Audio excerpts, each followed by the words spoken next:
Now, let's study the second step in translation, that is initiation of polypeptide synthesis. So, the protein factories of the cell is ribosome. So, ribosome in an inactive state, in a non-functioning state, it exists as two subunits, a larger subunit and a smaller subunit like this. So, what happens is that when a new mRNA is released into the cytoplasm from the nucleus, its 5' end, that is the cap is there in the 5' end, that is methyl guanosine triphosphate.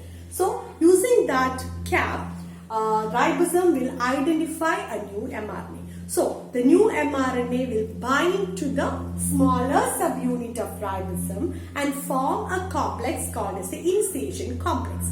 Now, this initiation complex will bind to the larger subunit of the ribosome.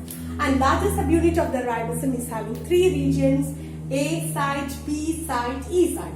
A site is the acceptor site where the charged tRNA enters the ribosome for translation. P is the peptide bond forming site. Okay, here the peptide bond is formed. And E is the exit site through which the tRNA after releasing the amino acid or the freed tRNA moves out of the ribosome. That is called as the E site or the exit site. So, this initiation complex will bind to the larger subunit of ribosome in such a way that the starting codon is always AUG, Augustin or Thambi. So, AUG is in the P site of the larger subunit. Smaller subunit along with the mRNA now called as the initiation complex will bind to the larger subunit in such a way that the first codon is here. Now what happens? The first charged tRNA with the amino acid methionine, because always the first amino acid will be methionine. So that will the charged tRNA with this the tRNA with amino acid. And another charged tRNA എന്ന് പറയുന്നത്. So the charged tRNA with methionine tRNA എന്ന് പറയും. Okay, this will come to the P site. ഇത്രയാകുമ്പോൾ the first step, the second step is over, that is initiation of polypeptide synthesis. Now, what is the next step? Elongation of polypeptide synthesis, during which what is happening? The second charged tRNA corresponding to the second codon in the mRNA comes to the A site. But here P side, the first tRNA, charged tRNA, and second charged tRNA in the A site. So, a peptide bond is formed between the two amino acid in the two tRNAs. That is in the carboxyl group of the first one and the amino group of the second one.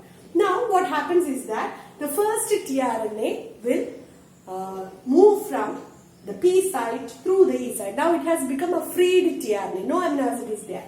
So, it will move. So, now we can imagine the second tRNA having the amino acid, that is second tRNA amino acid and first tRNA amino acid join through peptide bond. Now, what happens is that the ribosome will move from codon to codon in 5'3' direction. This is 5'. So, direction move. Now, the ribosome moves to the second codon. So, what happens?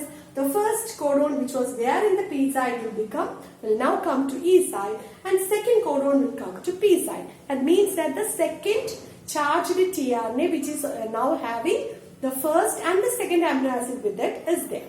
Now, what will happen? The third charged tRNA will come to A side. Again, a bond is formed between the second and third amino acid.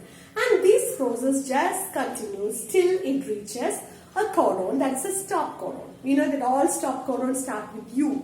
So, which are the three stop codons? UAA, UAG and UGA. So, there is no corresponding tRNA for the stop codon. But stop codon A site, there is no corresponding tRNA for it. So, the releasing factors will bind to it. So, marking the end of translation. So, what happens? The two ribosomal subunit will separate and the dissociative ennolla word namukku use cheyyam. Releasing the newly formed polypeptide or the protein and also releasing the mRNA.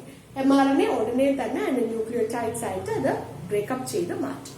So, these are the steps in translation.